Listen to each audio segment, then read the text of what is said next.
hidup takut akan Allah dan dinyatakan tidak melakukan yang salah di mata Tuhan.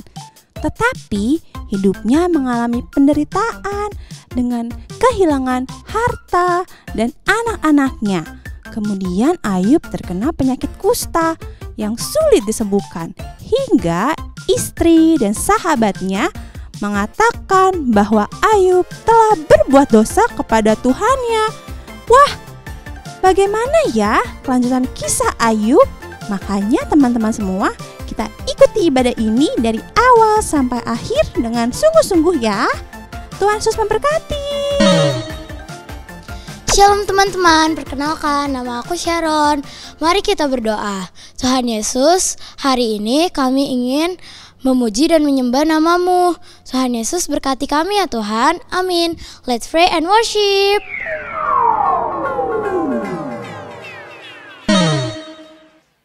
Shalom teman-teman. Apa kabarnya nih hari ini? Luar biasa. Luar biasa. Kak Kesha sama Enka? Luar biasa. Luar biasa, puji Tuhan. Sekarang kakak mau undang teman-teman semua untuk bangkit berdiri, kita mau memuji Tuhan. Let's go Kak. Sambil gerak badan kita ya.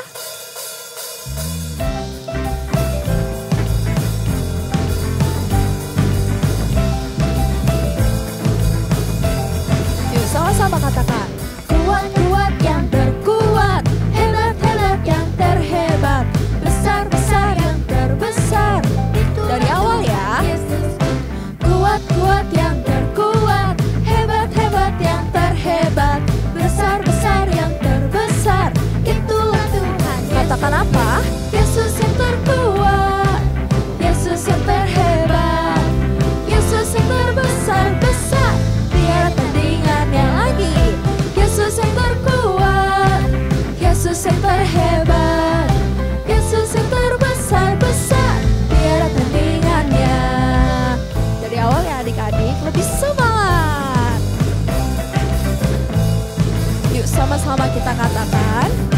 Kuat-kuat yang terkuat, hebat-hebat yang terhebat, besar-besar yang terbesar. Siapa? Itulah Tuhan Yesus. Kuat-kuat yang terkuat, hebat-hebat yang terhebat, besar-besar yang terbesar. Itulah Tuhan Yesus. Siapa?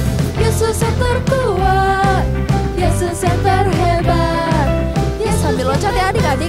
Besar, dia tandingannya lagi. Yesus yang terkuat, Yesus yang terhebat, Yesus yang terbesar-besar, tiada tandingannya.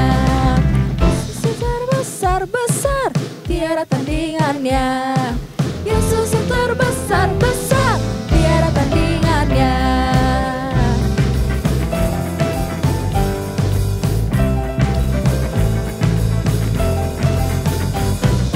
Yeay, haleluya. Beri kemuliaan untuk Tuhan Yesus. Boleh duduk. Sekarang kakak undang kalian untuk siapkan hati dan pikiran kita. Kita mau menyembah Tuhan kita dengan penuh semangat.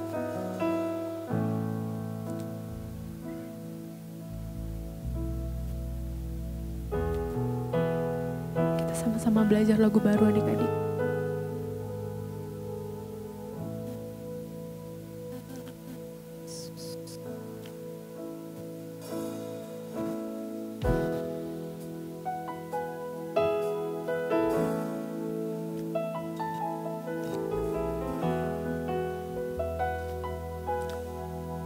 Katakan, ku datang kepadamu. Ku datang kepadamu. Ku bersujud di kakimu. Kepadamu ku bawa hidupku. Berdiam di rumahmu. Berdiam di rumahmu. Itulah yang ku rindu. Ku sembah Kau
bersujud di kakimu. Kepadamu ku bawa hidupku, berdiam di rumahmu, berdiam di rumahmu. Itulah yang ku rindu.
Tuhan Yesus, terima kasih.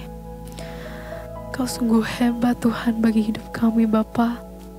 Tuhan, kami sudah memuji menyembah nama-Mu Bapa. Sebentar kami akan mendengarkan sebagian daripada firman-Mu Tuhan. Kiranya Tuhan berkati setiap kami Tuhan. Tuhan berkati Tuhan setiap kakak-kakak yang akan memberitakan tentang firman-Mu ya Bapa. Kiranya kami dapat berkat yang baru daripada-Mu ya Bapa. Terima kasih Tuhan Yesus, terima kasih. Hai dalam nama-Mu kami berdoa dan mengucap syukur. Haleluya. Amin.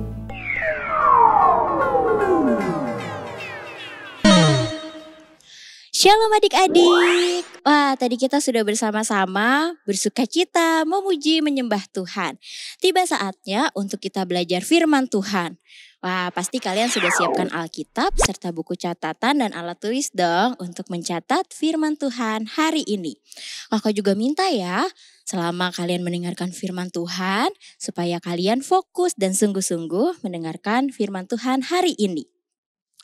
Judul firman Tuhan kita hari ini adalah hati yang melekat kepada Tuhan.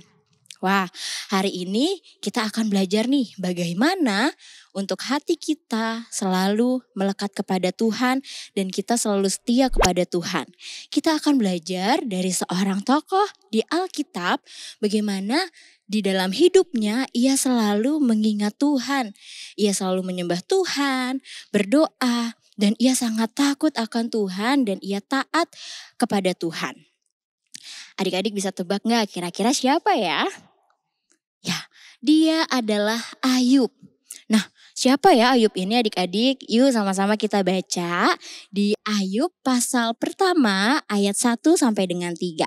Yuk dibuka Alkitabnya sama-sama. Kita buka di Ayub 1 ayat 1 sampai dengan 3. Kakak akan bacakan ya. Ada seorang laki-laki di tanah Uz bernama Ayub. Orang itu saleh dan jujur. Ia takut akan Allah dan menjauhi kejahatan. Ia mendapat 7 anak laki-laki dan 3 anak perempuan. Ia memiliki 7.000 ekor kambing domba, 3.000 ekor unta, 500 pasang lembu, 500 keledai betina, dan budak-budak dalam jumlah yang sangat besar. Sehingga orang itu adalah yang terkaya dari semua orang di sebelah timur. Nah, jadi siapakah Ayub ini? Ayub adalah seorang yang takut akan Tuhan. Ia adalah seorang yang saleh. Ia taat akan firman Tuhan. Ia juga seorang yang jujur. Tuhan memberkati Ayub dengan berlimpah-limpah loh adik-adik. Ia memiliki banyak ternak, ia memiliki banyak pelayan, dan Tuhan juga mengaruniai ia anak, 7 anak laki-laki dan 3 anak perempuan. Totalnya ia memiliki 10 anak adik-adik. Nah, tapi adik-adik, ketika ada anak Tuhan yang hatinya melekat kepada Tuhan, yang taat, rajin berdoa, rajin menyembah Tuhan, pasti ada yang tidak suka melihat hal itu. Siapakah dia? Iya, dia adalah iblis. Iblis itu gak suka adik-adik kalau melihat anak Tuhan itu taat. Anak Tuhan itu cinta kepada Tuhan. Termasuk ketika iblis memperhatikan Ayub. Suatu ketika iblis menghadap kepada Allah. Lalu Tuhan Allah bertanya kepada iblis, "Dari mana saja engkau?" Lalu iblis menjawab, "Aku baru saja menjelajahi dunia." Lalu Tuhan bertanya kepada iblis, "Apakah engkau memperhatikan umatku yang bernama Ayub? Ia adalah seorang yang saleh. Aku tidak pernah menemui orang sesaleh Ayub. Ia sangat taat dan mengabdi kepadaku." Tuhan Allah bilang seperti itu. Tapi karakter iblis ya adik-adik, ia selalu melihat dan mencari celah untuk supaya anak Tuhan ini melakukan dosa. Iblis berkata kepada Tuhan Allah, "Wajar saja kalau Ayub itu melakukan kehendak-Mu. Wajar saja kalau ia mengabdi hidupnya kepadamu, menyembah Engkau, berdoa kepada Engkau. Karena kan Engkau memberkati hidupnya, Engkau mengaruniai ia dengan banyak anak, Engkau memberikan kekayaan padanya, bahkan dia juga dihormati oleh orang-orang sekitarnya. Jadi wajar saja kalau dia mengabdi kepadamu.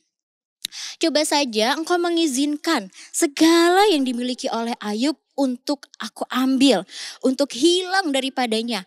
Pasti ia akan berbalik melawan engkau, bahkan mengutuki engkau. Wah, iblis punya rencana jahat untuk melakukan sesuatu supaya Ayub menjadi melawan Tuhan ya adik-adik.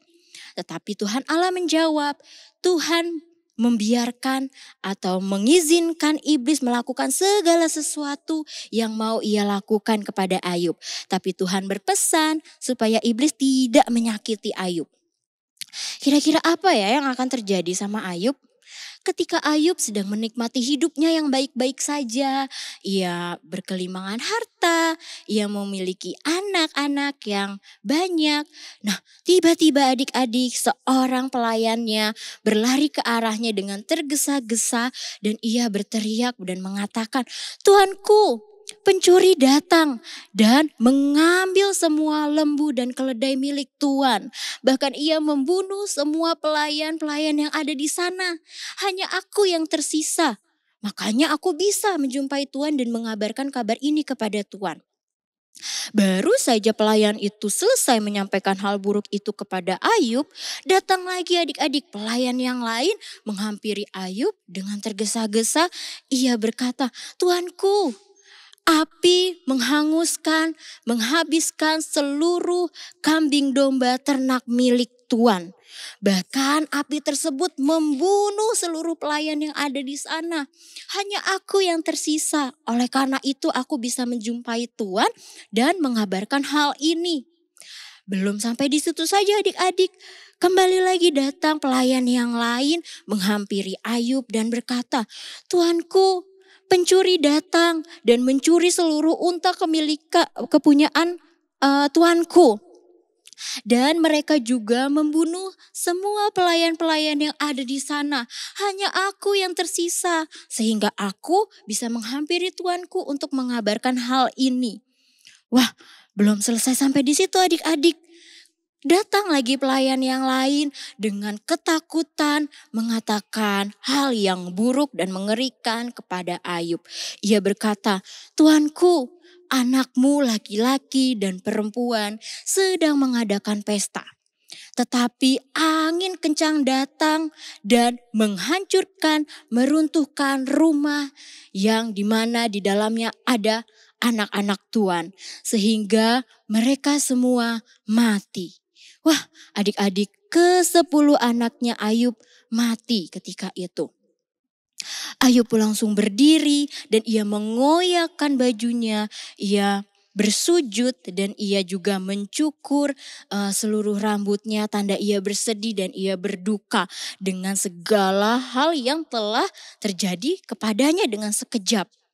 Tadi hartanya hilang, dicuri orang, bahkan ada yang habis terbakar dan seluruh anaknya juga mati. Tapi iblis mengira bahwa hal tersebut bisa membuat Ayub menjadi marah loh sama Tuhan. Kayaknya iblis berpikir bahwa hal tersebut bisa membuat Ayub mengutuki Allah. Tapi tidak loh adik-adik, melainkan yang Ayub lakukan, ia bersujud dan ia menyembah Tuhan. Ayub mengatakan hal seperti ini, "Engkau yang memberikan, Engkau juga yang mengambil. Terpujilah Tuhanku." Wah, dalam keadaan yang buruk, dalam kesedihannya Ayub tetap mampu menyembah bahkan memuji Tuhan adik-adik. Iblis gagal dengan rencananya untuk membuat Ayub mengutuki Allah. Lalu iblis datang lagi menghadap kepada Tuhan dan berkata bahwa mungkin kalau hal itu aja Ayub masih bisa menyembah Engkau. Tapi coba Engkau berikan izin lagi untuk melakukan rencanaku yang lain. Aku pastikan Ayub akan mengutuki Engkau di depan wajahmu. Iblis bilang gitu adik-adik. Iblis tuh gak nyerah adik-adik untuk menggoda anak-anak Tuhan. Lalu apa ya yang akan terjadi sama Ayub? Ayub menderita satu penyakit adik-adik. Seluruh tubuhnya terasa gatal dan ia merasakan gatal sekali dari ujung kaki hingga ujung kepalanya. Saking gatalnya itu tidak tertahankan, ia bahkan menggaruknya menggunakan kepingan tembikar, di mana itu adalah tajam adik-adik, benda itu tajam ya, pecahan tembikar itu tajam, ia garuk ke seluruh tubuhnya karena gatal yang sangat ia rasakan. Dan hal tersebut membuat sekujur tubuhnya menjadi terluka dan tentunya Ayub merasakan kesakitan karena hal itu. Tapi apakah Ayub marah kepada Tuhan? Tidak loh adik-adik, Ayub tidak sama sekali melakukan dosa dengan mulutnya kepada Tuhan. Hingga istri Ayub datang menghampiri Ayub. Bukannya membantu Ayub yang sedang menderita, sedang kesakitan, istri Ayub malah berkata seperti ini kepada Ayub. Apakah engkau akan terus bertekun kepada Allahmu itu? Apakah engkau akan terus berdoa kepada Allahmu itu dengan segala hal yang telah engkau alami saat ini? Sudah, kutuki saja Allahmu dan matilah. Wah, istrinya Ayub menyuruh Ayub untuk melakukan hal yang buruk kepada Tuhan Allah. Tapi lagi-lagi Ayub sama sekali tidak melakukan dosa dengan perbuatan ataupun perkataannya. Melainkan ia menjawab kepada istrinya dan berkata, apakah kita akan menerima hal yang baik saja dari Tuhan, tetapi kita tidak mau menerima yang buruk? Nah, ketika ia mengatakan hal itu, istrinya pun meninggalkan Ayub. Wah, sedih sekali ya. Jadi Ayub hartanya sudah tidak ada, ia juga ditinggal oleh anaknya karena mati, dan kali ini istrinya meninggalkan dia.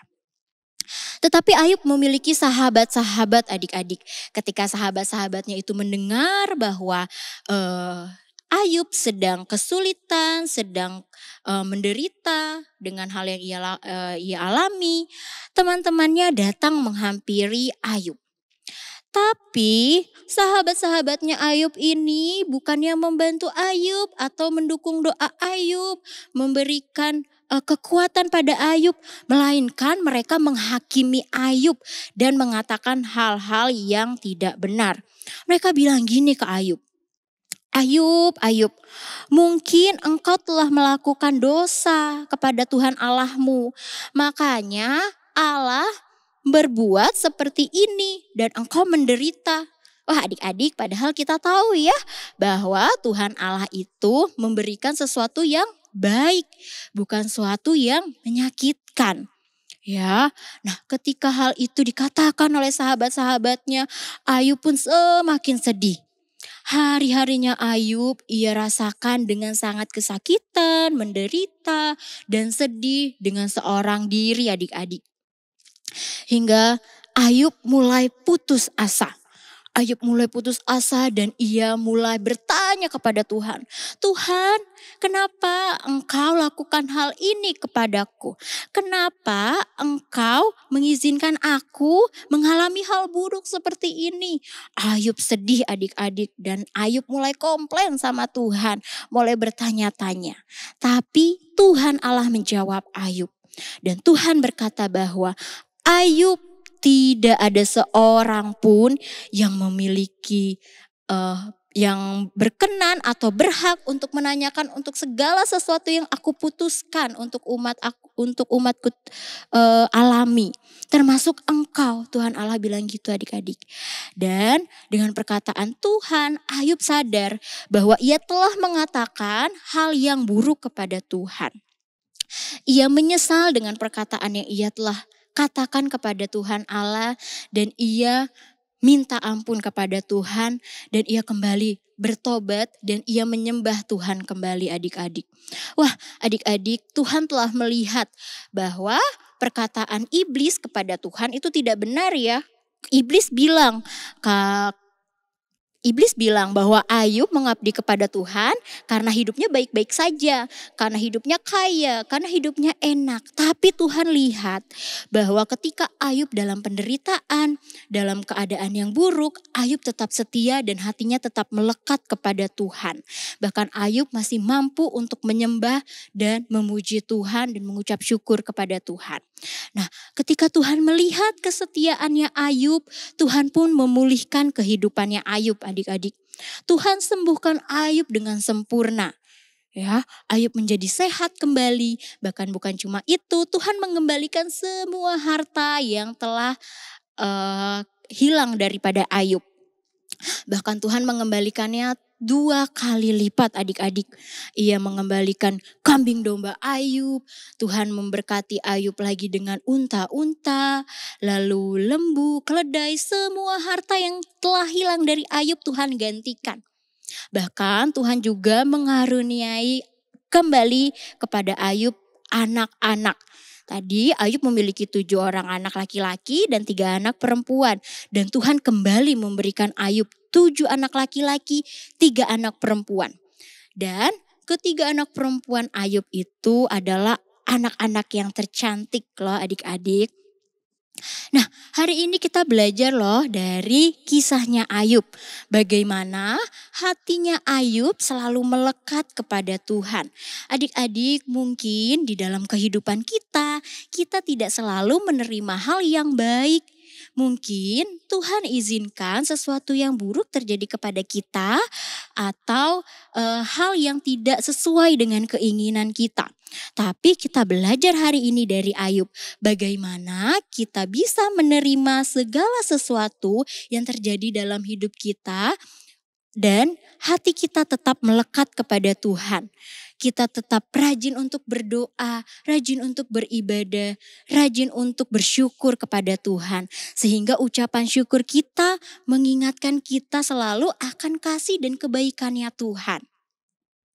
Ya, kita belajar untuk hati kita tetap melekat kepada Tuhan. Pesan kakak, yuk kita sama-sama belajar untuk tetap berdoa, untuk tetap mengucap syukur, untuk tetap mengingat kasihnya Tuhan. Supaya apapun yang terjadi dalam hidup kita tetap dekat dengan Tuhan. Nah, firman Tuhan hari ini sudah selesai. Yuk kita lipat tangan, tutup mata, kita akan berdoa. Tuhan Yesus yang baik, kami mengucap syukur Tuhan untuk hari ini. Kami sudah belajar firman-Mu tentang bagaimana Ayub hatinya melekat kepada Tuhan. Dan kami juga mau belajar Tuhan untuk hati kami melekat kepada Tuhan. Karena kami percaya apapun yang terjadi di dalam hidup kami, semuanya rancangan yang baik yang Tuhan berikan dalam hidup kami. Dan kami yakin bahwa Tuhan tidak akan pernah meninggalkan kami. Terima kasih Tuhan untuk firman-Mu hari ini. Di dalam nama Tuhan Yesus. Haleluya. Amin.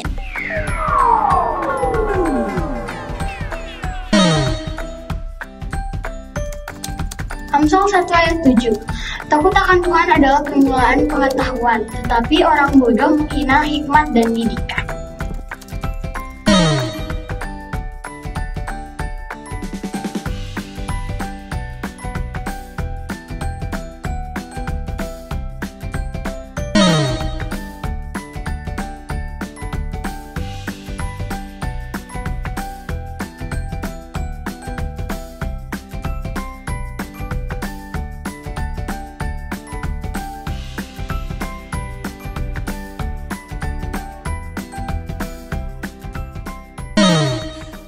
Oke adik-adik, kakak juga teringat buat adik-adik yang berulang tahun di bulan ini. Kakak mau berdoa buat kamu semua yang berulang tahun. Yuk sekali lagi kita berdoa bersama-sama. Mari kita berdoa. Tuhan, kami bersyukur buat teman-teman kami, keluarga kami, saudara kami yang berulang tahun di bulan Maret ini Tuhan. Kami berdoa buat mereka semua Tuhan, dimanapun mereka berada. Biar berkat Tuhan dilimpah-limpahkan, ditambah 1 tahun lagi, ditambah juga berkat daripada Tuhan. Hikmat, kepintaran, kecerdasan, perlindungan, kasih setia Tuhan dilimpahkan kepada mereka. Apa yang menjadi cita-cita mereka, Tuhan yang campur tangan. Kami percaya masa depan yang indah Tuhan sudah siapkan bagi setiap mereka. Keluarga mereka diberkati Tuhan. Masa depan mereka diberkati Tuhan. Pendidikan mereka, segala apapun yang mereka perbuat, yang mereka kerjakan diberkati Tuhan berlimpah-limpah. Dalam nama Tuhan Yesus kami berdoa dan bersyukur. Haleluya. Amin. Oke adik-adik, sebelum kita tutup ibadah kita mau berdoa dulu, kita mau menerima berkat daripada Tuhan. Yuk, kakak undang semuanya berdiri yang ada di rumah, kita mau angkat tangan kita mau menerima berkat dari Tuhan. Tuhan Yesus yang baik, terima kasih buat hari ini kami sudah beribadah, kami sudah memuji memuliakan nama Tuhan. Biar setiap pujian kami, penyembahan kami semuanya menyenangkan hati Tuhan. Sekarang kami mau terima berkat daripada Tuhan, biar berkat Tuhan dilimpahkan kepada setiap anak-anak, siapapun yang hari ini melihat tayangan ibadah hari ini. Diberkati Tuhan dimanapun mereka berada dengan kesehatan, kekuatan, berkat yang berlimpah daripada Tuhan. Kemanapun mereka pergi, melangkah Tuhan sertai, Tuhan jagai, Tuhan lindungi. Dan apa saja yang mereka perbuat dengan tangan mereka yang berkenan kepada Tuhan, Tuhan akan selalu buat mereka berhasil. Mereka akan menjadi kepala bukan ekor, mereka akan dibuat Tuhan semakin naik dan tidak akan turun. Menjadi terang Tuhan sampai kedatangan Tuhan Yesus yang kedua kalinya. Sampai selama-lamanya diberkati Tuhan. Dalam nama Tuhan Yesus kami berdoa dan bersyukur. Haleluya. Amin.